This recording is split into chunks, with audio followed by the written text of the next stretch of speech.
Welcome back. This is our final session, and what we're going to be covering is Into the Mind of a Quizmaster, Rules, Procedures, and Common Mistakes. And this session is all about quizzing from the quizmaster's point of view.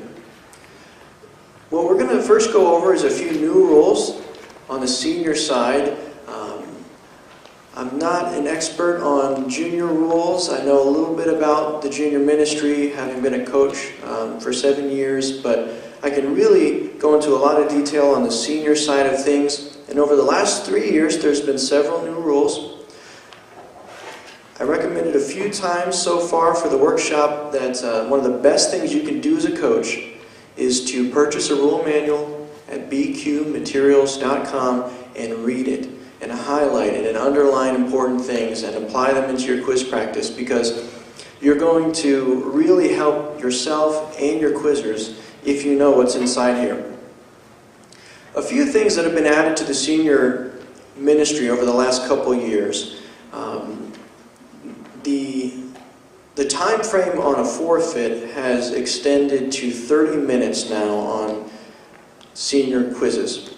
And so now, when a quizmaster says, we're going to call the next two teams to the board, would so-and-so come to the red buzzers, so-and-so come to the yellow buzzers.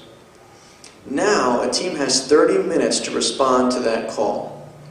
This really applies more at overnight tournaments, and especially at nationals, when teams might be staying in a hotel off-site, and maybe their schedules got mixed up and they didn't realize when they were supposed to be here, and so now you do have 30 minutes before you come.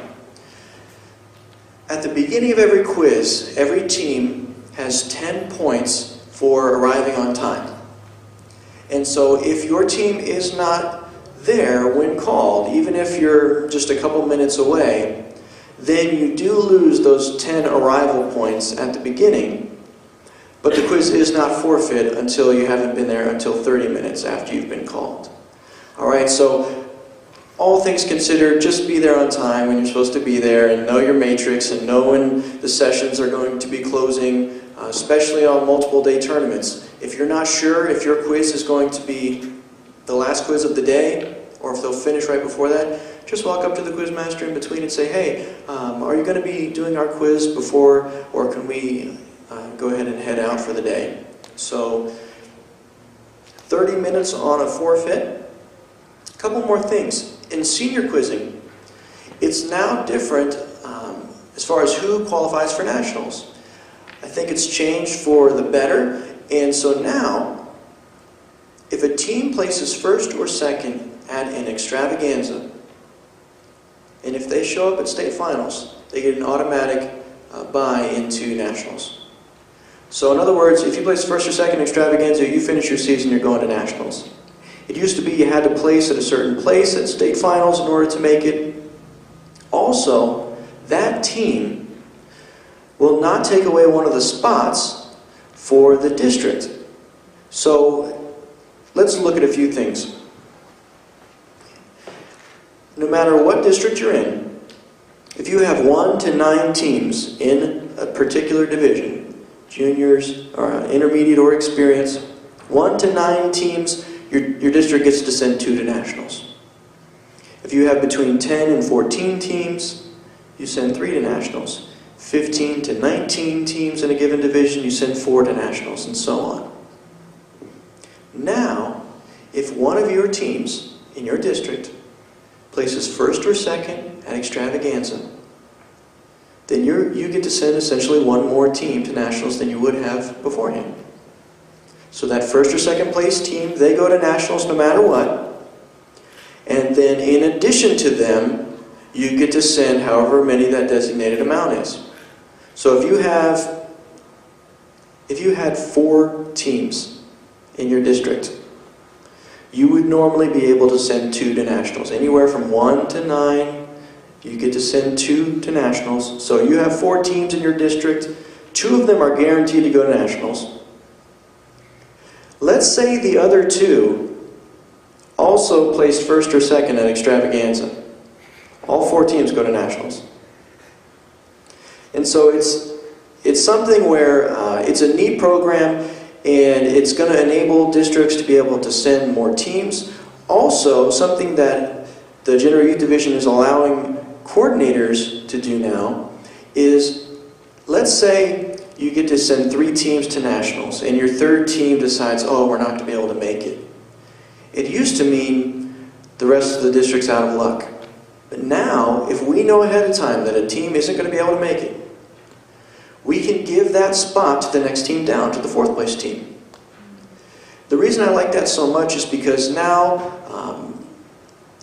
certain districts in the past, including Ohio, teams would not want to quiz their very best at state finals, and they would forfeit quizzes at state finals because they knew they weren't going to nationals and they didn't want to take a spot away from someone else, and it's a very admirable thing to do. But now you can quiz as best you can at district finals, quiz to the best of your ability, and we'll work out who's going to nationals afterward. If you know your 3rd place team's not going to nationals, they can still quiz all the way to 3rd place, and then we can give that spot to the 4th place team. Okay? But once you've decided you're not going, you can't change your mind.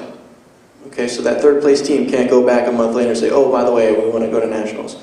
So it is a done deal. Also, something that has changed in the rule manual, all matrices must be determined by a single random blind draw, either computerized or by numbers, slips of paper, so there can be no seeding of teams.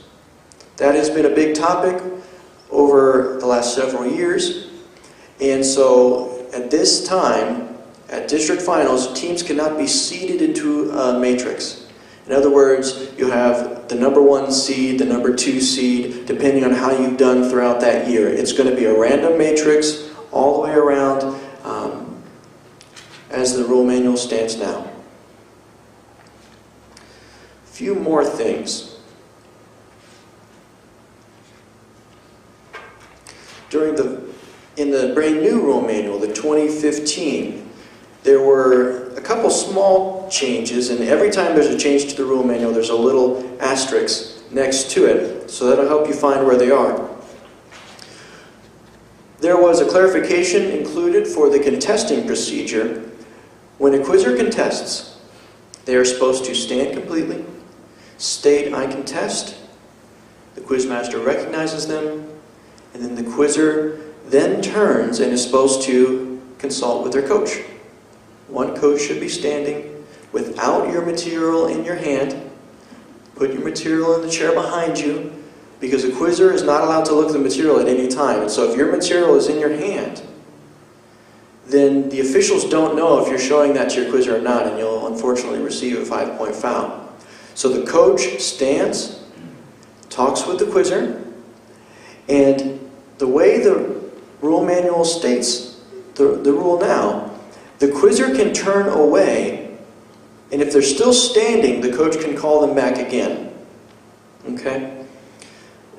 Only if the coach hasn't consulted with the assistant or consulted their material again. So it eliminates the scenario where a coach and quizzer turn away from each other and then turn back and then get a foul. Alright, now if the quizzer sits down again, it's over. The coach can't call him back and begin conferring. So the way it's written now, turning away does not cease the contest at that point. It doesn't eliminate all the conversation between the coach and the quizzer. What does eliminate conversation between the coach and quizzer is if the quizzer sits down or if the coach begins consulting with the assistant. The biggest change this year in senior quizzing is the elimination of the pre-response rule. So first I'll let you know what the pre-response is. A pre-response is when the quizzer buzzes in after the quizmaster states question, but before they actually start reading it. And it's most commonly found in a quotation completion. So I'll give you an example. Question number 1 is worth 10 points question. If you buzz in during that silent period, that's a pre-response, and it used to be a foul. Okay? Or it would be something like this. Question number 5 is a quotation completion question worth 10 points question. If you buzzed in before I spoke, you got a foul. Now that's gone. So just like junior quizzing, now there is no pre-response. Once the quizmaster says question number 5 is a quotation completion question worth 10 points question. Once I say question, you're on your own. You can buzz in whenever you want. It's to your advantage to wait until they start speaking, because it's really hard to finish an interruption if they haven't spoken a word. But now you don't have to worry so much about getting a pre-response. So you're probably going to start seeing a little bit earlier interruptions on quotation completions now. But I do like the rule because it does eliminate some ambiguity. Did they buzz in before I gave out the syllable? Was it right at the same time? And it really just puts all of the responsibility on the quizzer. And you've got to wait until it's an appropriate interruption if you want it to be correct.